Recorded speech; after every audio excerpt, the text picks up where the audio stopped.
2018 में ये भर्ती हुई थी और 21 जनवरी को इसका रिजल्ट निकला है। मतलब लगभग 3 साल के बाद इसका रिजल्ट निकला है और ये रिजल्ट काफ़ी सारे कैंडिडेट्स के फेवर में नहीं है। हम सब उम्मीदवारों को बस एक ही नारा है, या तो वर्दी दो या फिर अर्थी दो। सरकारी नौकरियों के लिए होने वाली परीक्षाओं के परिणाम न आने के कारण आपने सड़कों पर आंदोलन देखे होंगे। आम चलन बन गया है हमारे देश में। आवेदन किए सालों बीत जाते हैं, सड़कों पर धरने प्रदर्शन होते हैं, अभ्यर्थियों को मारा पीटा जाता है और तब जाकर कहीं परिणाम घोषित किए जाते हैं। अब जब इतनी मशक्कत के बाद, इतने इंतजार के बाद परिणाम घोषित होते हैं तो अभ्यर्थियों को खुश होना चाहिए। लेकिन शायद स्टाफ सिलेक्शन कमीशन यानी कि एसएससी ने तय कर लिया है कि किसी भी सूरत में अभ्यर्थियों को खुश नहीं रहने देंगे। तभी तो 3 सालों के बाद जब एसएससी जीडी 2018 के परिणाम घोषित हुए तो अभ्यर्थी खुश होने की बजाय दुखी हो गए। दरअसल सीएपीएफ, असम राइफल्स, एसएसएफ और एनआईए में कांस्टेबल के पदों पर भर्ती के लिए 2018 में नोटिफिकेशन निकाली गई थी। इसके बाद पदों की संख्या इसमें बढ़ाई गई और कुल रिक्तियां रखी गई 60,210। लगभग 3 सालों बाद परिणाम घोषित हुए हैं और चयन हुआ है 54,411 उम्मीदवारों का। दरअसल केरला की कुल 1,808 रिक्तियों, कोर्ट ऑर्डर्स के कारण 29 रिक्तियों और अस्थायी तौर पर अनफिट कैंडिडेट के कारण 15 रिक्तियों को छोड़कर 58,358 रिक्तियों पर परिणाम निकाले गए। लेकिन फिर भी 54,411 कैंडिडेट्स का ही चयन हुआ है। ये तो थी आंकड़ों की बात, कितनी रिक्तियां थी और कितनी भर्तियां हुई। अब आपको बताते हैं कि कैंडिडेट्स के दुख का मुख्य कारण है क्या। तो 3 कारण मोटे मोटे हैं जिसके कारण जो कैंडिडेट्स हैं वो दुखी हैं। पहला बड़ा कारण है मेडिकली फिट होने के बावजूद ज्वाइनिंग नहीं। जो इन्होंने नहीं लिए हैं, जो बाहर निकाल दिए गए हैं, उनको सभी को ऑल मेडिकल कैंडिडेट को ये नौकरी दे, ज्वाइनिंग दे। 3 साल लगभग बीत चुके हैं और अब जाके परिणाम आए हैं। जब परिणाम आए हैं तो पता पड़ा है कि 1,09,552 कैंडिडेट्स मेडिकली फिट पाए गए।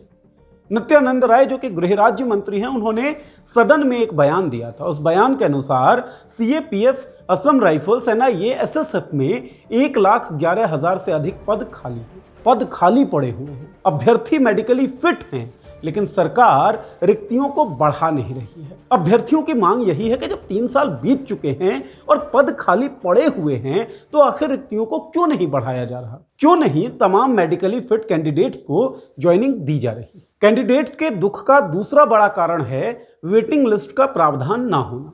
क्योंकि भर्ती 3 साल के लंबे समय के बाद पूरी हुई है, इसलिए वेटिंग लिस्ट का प्रावधान किया जाए। 3 सालों बाद परिणाम आए हैं और इस दौरान कई और परीक्षाओं के परिणाम आ गए हैं। जाहिर है कि कई कैंडिडेट्स ऐसे होंगे जिन्होंने ये परीक्षा तो पास की ही और नियुक्ति किसी और परीक्षा में पाली होगी। इस केस में जब परिणाम घोषित किए गए तो वेटिंग लिस्ट का प्रावधान रखा जाना चाहिए था। तीसरा बड़ा कारण कैंडिडेट्स के दुख का है ओवर एज हो जाने की समस्या। तो ये बच्चे हैं जिनका लास्ट टाइम था 3 सालों से, अभी ओवरेज भी हो गए हैं, अभी ये कहीं की नहीं रहेंगे। 2018 में नोटिफिकेशन निकला था, तभी उम्मीदवारों ने आवेदन किया था। 3 साल लगभग बीत चुके हैं। अभ्यर्थियों का ये कहना है कि भाई कई सारे अभ्यर्थी ऐसे होंगे जिनकी जो एज लिमिट है वो क्रॉस हो गई होगी इन 3 सालों के दौरान। अब आयोग की लेट लतीफी के कारण जो उम्मीदवार ओवर एज हो गए होंगे और आगामी परीक्षाओं के लिए अयोग्य होंगे, उनकी जिम्मेदारी कौन लेगा, ये कैंडिडेट्स के दुख का एक बड़ा कारण है।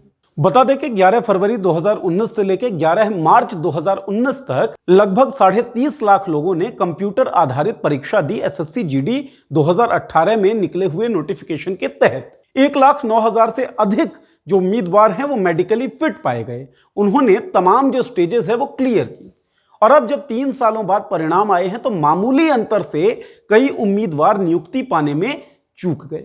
सवाल ये उठता है कि आखिर कब तक कुछ हजार पदों के लिए लाखों अभ्यर्थी आवेदन करते रहेंगे? आखिर कब तक तमाम स्टेजेस क्लियर करने के बावजूद वो सड़कों पर प्रदर्शन करने को मजबूर होते रहेंगे, लाठियां खाएंगे, हिंसा का शिकार होंगे और इंतजार में ओवर एज हो जाएंगे? सवाल तो यह भी उठता है कि जब सीमा सुरक्षा से जुड़े संस्थानों में पद खाली हैं तो सरकार उन पदों को भरने के लिए इच्छुक क्यों नहीं दिखती? क्या सीमा सुरक्षा का मामला सरकार के लिए केवल चुनावी हथकंडा है? और क्या सरकार रोजगार के साथ साथ सीमा सुरक्षा को लेकर भी गंभीर नहीं है? ये सवाल वाजिब हैं जो सरकार की कार्यप्रणाली के कारण ही उस पर उठ रहे हैं। आप क्या सोचते हैं इस वीडियो के कमेंट बॉक्स में हमें लिखकर अपनी प्रतिक्रिया जरूर दें। देखते रहें मॉलिटिक्स, सब्सक्राइब करें हमारा यूट्यूब चैनल। अगर फेसबुक पर देख रहे हैं ये वीडियो तो लाइक करें हमारा पेज।